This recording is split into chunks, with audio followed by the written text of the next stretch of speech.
Walang kinikilingan, walang pinoprotektaham, walang kasinungalingan. Ito ang BTN News and Current Affairs.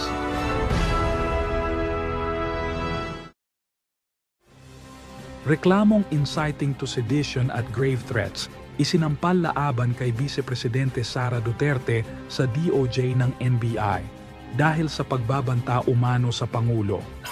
Bakit? Ano yun? Ano yun? Hulikam, mga pulis biglang pinasok ang isang bahay sa Taguig.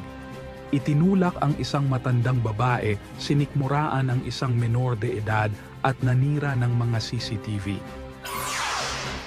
Hulikam naman sa Anripolo, lalaking tumawid para bumili sana ng pandesal, nabangga na ng sasakyan, nagulungan pa ng truck, patay. Viral sa social media, kameler sa tanay na sumisigaw sa bundok. Para raw maglabas ng sama ng loob, sinutok ng staff.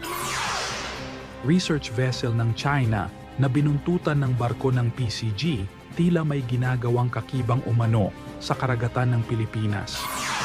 Ano ang love language mo? Ngayong nalapit ang Valentine's Day, pakinggan natin ang boses mo.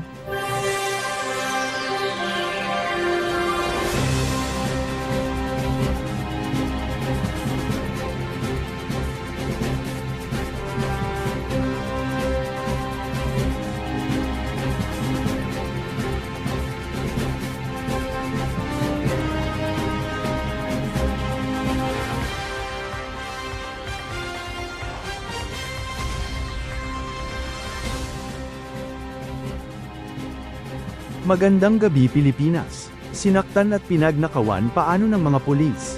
Ang isang jeans sa Taguig, sagig ng marahas pagpasok sa kanang bahay para silbihan umano ng arrest warrant. Ginang biktima peke ang warrant na ginkan sa isang drug case, jung saan matagal nang siyang napawalang sala. Inalis muna sa pwesto ang mga pulis naksama sa operasyon at sasampahan ng kasing kriminal at administratibo. Narito ang mga reporta si Henry Sanchez,